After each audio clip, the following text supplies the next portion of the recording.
Hello friends, welcome to the channel. तो दोस्तों, global market में आज सच में भूचाल आ गया है। वेस्ट एशिया में वार एसेलरेशन के बाद इंडियन स्टॉक मार्केट में खून की नदियां बह रही हैं, जिसके वजह से अगर हम देखें तो निफ्टी और सेंसेक्स कम से कम क्या हो गया, 1% से ज़्यादा टूट चुके हैं। Nifty and Sensex, bank Nifty को भी देखें तो वो क्या हो रहा है, 1% से ज़्यादा टूट चुके हैं। वही दूसरी तरफ गोल्ड और क्रूड ऑयल का प्राइस क्या होता जा रहा है, इंक्रीज होता जा रहा है। अगर गोल्ड का भी प्राइस देखा जाए तो वो क्या हुआ है, इंक्रीज हुआ है। Clear? Gold and crude oil का प्राइस आसमान छू रहे हैं। आखिर हो क्या रहा है, आपके इन्वेस्टमेंट पे इसका क्या असर आएगा, आप जो इन्वेस्ट किए हैं उस पर इसका क्या असर आएगा। और मार्केट गुरु क्रिस्टोफर वुड ने क्या हमें बताया है कि रूपी और एफआईआई पर बड़ा वार्निंग। आज के वीडियो में सब कुछ डिटेल में ब्रेक डाउन करेंगे, फैक्ट के साथ, स्ट्रेटजी के साथ। तो लास्ट तक वीडियो में बने रहिए। पहला, मार्केट का हालत अगर आज देखें तो निफ्टी और सेंसेक्स क्या हुआ, 1000 पॉइंट डाउन है और निफ्टी कहीं ना कहीं 300 पॉइंट की गिरावट के साथ कहाँ पहुँच गया है, 24,865 पे पहुँच गया है। मिड कैप और स्मॉल कैप भी देखें तो भारी गिरावट के साथ आज डाउन में बंद हुआ है। अप्रॉक्सीमेटली 2% के अराउंड इसमें भी डाउन आए हैं। अगर इंडिविजुअल स्टॉक देखें तो अपोलो माइक्रो सिस्टम जो है वो कहीं ना कहीं 9%, 8 से 9%, 10% पे ये क्लोज हुए हैं। दूसरा KRN हीट एक्सचेंज, वो भी जो है 8% के भारी गिरावट के साथ ये क्लोज हुए हैं। पैनिक सेलिंग चल रही है क्योंकि अभी जो मेन रीजन है वो इसका कौन सा रीजन है, वेस्ट एशिया वार। तो इसमें हो क्या रहा है उसको हम लोग डिटेल में एनालिसिस करने का ट्राई करेंगे। तो यहाँ पे देखेंगे तो मार्केट तो एकदम भारी गिरावट के साथ आज क्लोज हुआ है। तो चलिए इसका एनालिसिस करते हैं। फर्स्ट, मार्केट गिर क्यों रहा है? सीधा कनेक्शन है वेस्ट एशिया टेंशन से। जो अभी ये चल रही है वार, उसका डायरेक्ट कनेक्शन है। अगर इसमें देखा जाए, एनर्जी एंड इंफ्रास्ट्रक्चर पे अटैक किया जा रहा है। रिपोर्ट के मुताबिक ईरान जो है, ईरान ने क्या किया है, attack on energy infra across the gulf के एनर्जी एसेट को टारगेट किया है। सऊदी अरामको के यूनिट पर ड्रोन से अटैक हुआ है। मीन्स इसके जो यूनिट है उस पर किससे अटैक हुआ है, ड्रोन से अटैक हुआ है। क्लियर? ये दिख रहे हैं। दुनिया के सबसे क्रिटिकल ऑयल सप्लाई रूट जो अपना जहाँ से ये सब सारी सप्लाई होती है, उस रूट पे भी अटैक हुआ है, जिसे हम लोग बोलते हैं स्ट्रेट ऑफ हॉर्मुज। उस पे भी अटैक हुआ है, डिस्टर्ब हो गया है। इस वजह से क्रूड ऑयल का भी प्राइस अगर देखें तो कहाँ पहुँच गया है, $80 पर बैरल पहुँच गया है।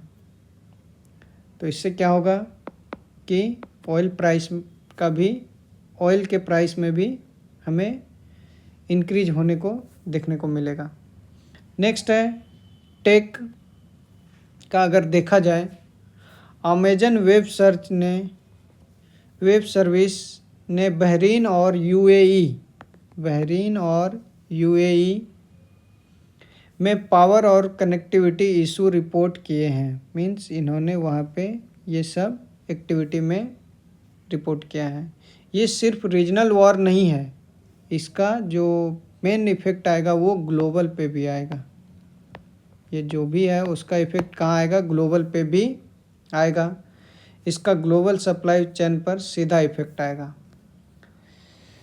अगर देखा जाए इसी सब के वजह से, तो क्या हो रहा है, जब मार्केट गिरता है तो एक एसेट बहुत ही चमकता है, और वो एसेट कौन सा है, gold and silver. Gold and silver, जब भी मार्केट में इस टाइप के गिरावट आते हैं तब जो होता है, गोल्ड एंड सिल्वर बहुत अच्छा परफॉर्म करते हैं। गोल्ड अप्रैल फ्यूचर में अगर देखा जाए तो 2.8% का बढ़ोतरी देखने को मिला है। मीन्स 1,67,000 पर 10 ग्राम सोना का दाम हो गया है, और 2.9 लाख पर केजी सिल्वर हो गया है। मीन्स ये दो ऐसे सेफेस्ट इन्वेस्टमेंट है जहाँ पे आपको वॉर ये सब का कोई भी इफ़ेक्ट देखने को नहीं मिलता है। तो सबसे सेफेस्ट जो है आपका वो गोल्ड एंड सिल्वर है। और सबसे इंटरेस्टिंग बात, मार्केट स्ट्रेटजिस्ट क्रिस्टोफर वुड ने क्या कहा है कि मीडियम टर्म में गोल्ड जो है कहीं ना कहीं वो 6,600, और लॉन्ग टर्म में अगर देखा जाए तो ये कहीं ना कहीं 10,000 भी पहुंच सकता है, $10,000 पहुंच सकता है। अगर ये सिनेरियो होता है तो ग्लोबल फाइनेंशियल सिस्टम में भी बड़ा शिफ्ट देखने को मिल सकता है। क्लियर। नेक्स्ट, कौन से सेक्टर पे क्या असर आएगा, मीन्स वॉर का इफेक्ट कौन से सेक्टर पे कैसा इफेक्ट लाएगा, उसे हम लोग एनालिसिस करेंगे। फर्स्ट, ऑयल एंड गैस, जो सबसे सेंसिटिव है अपना ऑयल एंड गैस, क्योंकि ये हम लोग ईरान एंड उधर से सप्लाई लेते हैं। ऑयल एंड गैस का अगर देखा जाए उसमें क्या होगा, को हायर क्रूड प्राइस से फ़ायदा हो सकता है, लेकिन क्या हो गया है, सप्लाई डिस्टर्ब हो गया है।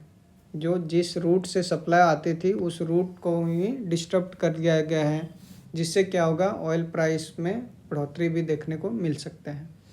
केमिकल एंड फर्टिलाइजर्स में अगर देखा जाए तो ईरान से मिथनॉल जो हम लोग लेते थे, इसका भी सप्लाई चेन क्या हो गया है, डिस्टर्ब हो गया है। इससे क्या हो सकता है, सप्लाई रुक सकती है, कॉस्ट प्रेशर बढ़ेंगे। मीन्स जो हमारे पास पहले से ऑलरेडी स्टॉक था उसी से हमें क्रिएट करना होगा, और इसके वजह से क्या होगा कि उसके प्राइस में बढ़ोतरी देखने को मिल सकता है। Next, travel and shipping, West Asia air space बंद होने से फ्लाइट का क्या हो सकता है, रीरूट करना पड़ रहा है। जो भी था उसका हमें रीरूट करना पड़ रहा है। जैसे अगर हमें जाना पड़ता कहीं इधर तो वो रीरूट करना हो रही है, जिससे क्या हो सकता है, फ्लाइट रेट बढ़ने वाले हैं, लॉजिस्टिक कॉस्ट भी बढ़ जाएंगे। नेक्स्ट जो आता है, इंजीनियरिंग एंड डिफेंस। एमटार टेक्नोलॉजी के एमडी ने क्लेरिफाई किया है कि उनका डिफेंस एक्सपोजर 5% से कम है। कंपनी अब डेटा सेंटर और 40% CAGR ग्रोथ टारगेट पर फोकस कर रही है। यही है। अब देखते हैं क्रिस्टोफर वुड की क्या कहना है। पहला, इंडियन रुपीज पे उसका जो स्टेटमेंट है वो क्या बोले हैं। क्रिस्टोफर वुड का मानना है कि आरबीआई रुपी को 90 पर डॉलर के साइकोलॉजिकल लेवल को पार नहीं देना चाहिए था। मीन्स अगर कुछ दिन पहले देखे तो कहीं ना कहीं डॉलर जो था वो 91 रुपीज़ के अराउंड चला गया था। तो सबसे पहले आरबीआई को ये नहीं होने देना चाहिए था। अब बात आती है कि एफआईआई कब लौटेंगे। फॉरेन इन्वेस्टर इंडिया में तभी वापस लौटेंगे जब सेमीकंडक्टर ट्रेड जो चल रहा है कोरिया और ताइवान में, वो जब तक पूरा ख़त्म नहीं हो जाता, मीन्स सेल ऑफ ख़त्म होगा, तभी ये लोग फिर से इंडिया लौटेंगे। ये है। नेक्स्ट है यूएस हाइपर स्केलर्स। ये क्या है, यूएस के बाद टेक जाइंट जिनको हाइपर स्केलर्स स्टॉक्स कहा जाता है, उनमें डाउनग्रेड का रिस्क है। क्लियर, ये सब बातें देखने को मिलेगी। तो दोस्तों अब सवाल ये है, क्या अभी मार्केट जो है वो बाय ऑन डीप है या फिर या फिर अभी और गिरावट बाकी है? तो कमेंट करके ज़रूर बताएं आपका क्या व्यू है। अगर वीडियो इन्फॉर्मेटिव लगा हो तो लाइक करें, चैनल को सब्सक्राइब करें और दोस्तों के साथ शेयर भी करें। तो मिलते हैं अगले वीडियो में। अगले वीडियो में हम लोग देखेंगे कि मार्केट अभी कहाँ तक जा सकती है और क्या सपोर्ट हो सकता है, ये निफ्टी के एनालिसिस में देखें। थैंक यू, जय हिंद, हैप्पी इन्वेस्टिंग।